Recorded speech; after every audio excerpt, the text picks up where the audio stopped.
నారా లోకేష్ చేపట్టినటువంటి యువగలం పాదయాత్ర టీడీపీ శ్రేణుల్లో నూతనోత్సాహాన్ని నింపింది, నయా జోషును నింపింది.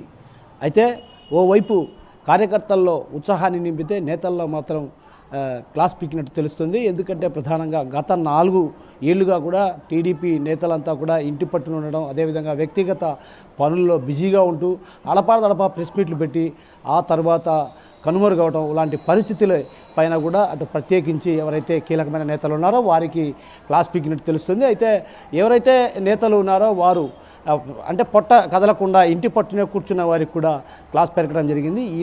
4 ఏళ్ల పాటు మీరు ప్రజల్లో తిరిగి ఏం చేశారన్నటువంటి విషయాన్ని కూడా నేరుగా వారిని అడిగి తెలుసుకున్నట్టు తెలుస్తుంది. అయితే మరోవైపు ఇప్పటికైనా ప్రజల్లోకి వెళ్ళాలని ఒక రకంగా చురకలంచినటువంటి పరిస్థితి కూడా ప్రధానంగా కనిపిస్తున్న పరిస్థితి.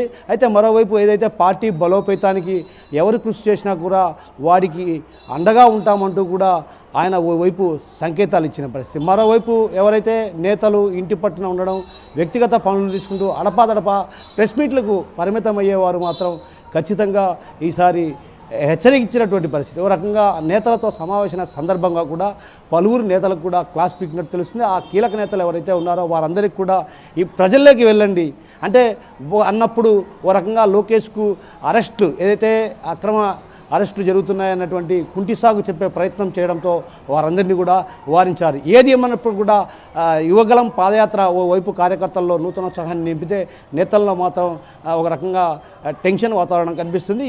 ఇప్పటికైనా నేతల ఆ దిశగా పార్టీ బలోపేతం దిశగా అడుగు వేయాల్సినటువంటి అవసరం ఎంతైనా ఉంది. ఇప్పటికైనా ప్రజల్లోకి వెళ్ళాలంటూ ఒక రకంగా హెచ్చరికలు జారీ చేసిన పరిస్థితి కనిపిస్తుంది.